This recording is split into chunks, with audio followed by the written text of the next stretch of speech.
दोस्तों, 1970 के दशक में यदि किसी दर्शक से यह कहा जाता है कि हिंदी भाषी दर्शक एक दिन तेलुगु फिल्मों का इंतजार करेगा, कन्नड़ फिल्मों के डायलॉग दोहराएगा और बॉलीवुड के सबसे बड़े सितारे दक्षिण भारतीय फिल्मों में काम करेंगे, तो वह दर्शक शायद हंस पड़ता है। लेकिन आज यही सच है। एक समय था जब भारतीय सिनेमा का मतलब लगभग बॉलीवुड माना जाता था, लेकिन आज जूनियर एनटीआर, यश, अल्लू अर्जुन और प्रभास पूरे देश में उतने ही लोकप्रिय हैं जितने कि अन्य बॉलीवुड स्टार।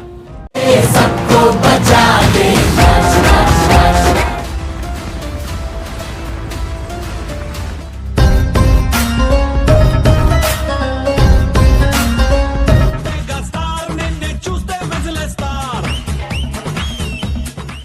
तो आखिर ऐसा क्या हुआ और कैसे बदल गया भारतीय सिनेमा, और क्या हम भारतीय फिल्मों के एक नए युग में प्रवेश कर रहे हैं, जानेंगे हम आज इस एपिसोड में। तो दोस्तों, नमस्कार, आदाब, सत श्री अकाल and welcome to my channel. कुछ किस्से, कुछ कहानी, कुछ जानकारियां लाता है आपके लिए बॉलीवुड के टाइमलेस टेल्स और ट्रिविया। सब्सक्राइब नाउ और रिलाइव द मैजिक। दोस्तों, भारत आजाद हुआ, देश गरीब था लेकिन सपने बड़े थे और उन बड़े सपनों को दिखाने का काम करता था भारतीय सिनेमा। राज कपूर जैसे फिल्मकार आम आदमी की उम्मीद बन गए, दिलीप कुमार दर्द का प्रतीक बने, देवानंद साहब आधुनिक भारत का चेहरा बन गए। और उस दौर में जो फिल्में बनी वह सिर्फ फिल्में नहीं थी बल्कि समाज का आईना थी।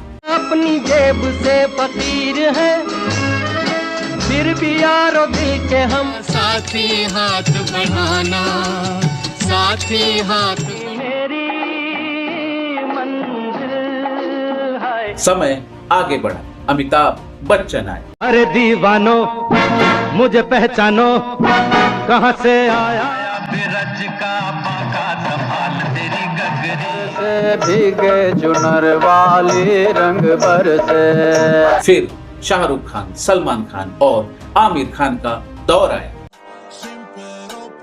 ये शायद देश के इतिहास में पहला मौका है कि 3 खान एक साथ। मजाकिया, विदूषक, फूल, जोकर, क्लाउन, ये सब हमारे नाम हैं।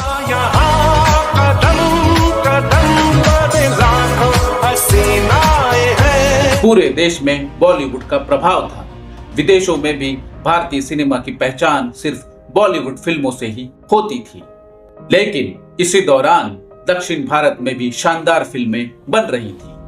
फर्क इतना था, उनकी पहचान बहुत ही सीमित थी और भाषा एक दीवार थी और यह दीवार बहुत ही मजबूत थी।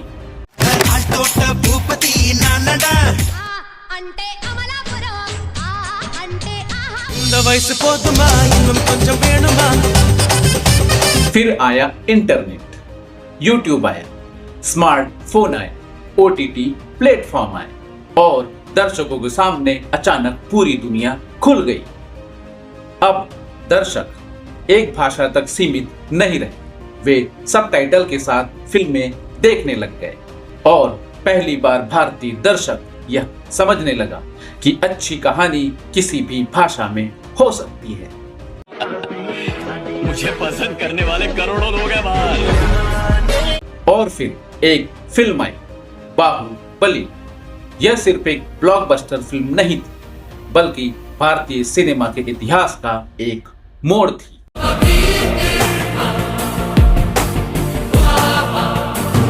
पहली बार किसी क्षेत्रीय भाषा की एक फिल्म ने पूरे देश को उत्साहित किया।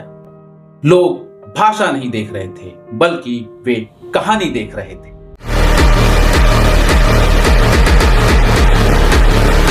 और शायद पहली बार भारतीय सिनेमा भारतीय महसूस होने लगा था। उनकी छाती चीर कर उन सबको ये कहने जा रहा हूं मैं।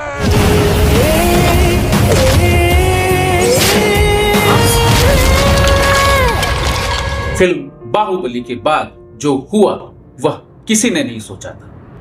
केजीएफ आई, पुष्पा आई, RRR आई। सलाम रॉकी भाई, सलाम रॉकी शर्फी श्रीवल्ली और इन फिल्मों के बॉक्स ऑफिस कलेक्शन ने यह साबित कर दिया कि दर्शक भाषा नहीं बल्कि अनुभव खरीदता है।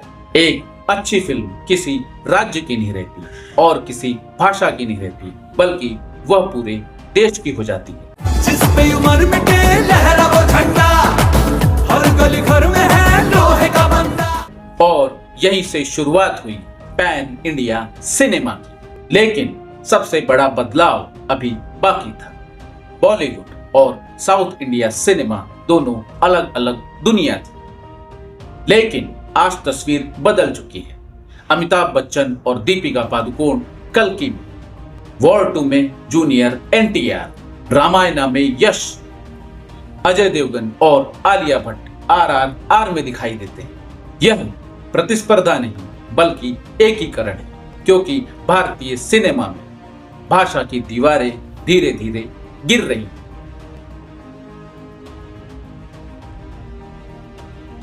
तो दोस्तों, कैसा लगा हमारा आज का यह एपिसोड? आप हमें कमेंट्स के माध्यम से बता सकते हैं तथा चैनल को लाइक, शेयर और सब्सक्राइब करना ना भूलें। मिलते हैं नेक्स्ट एपिसोड में। मैं आपका विनय कुमार।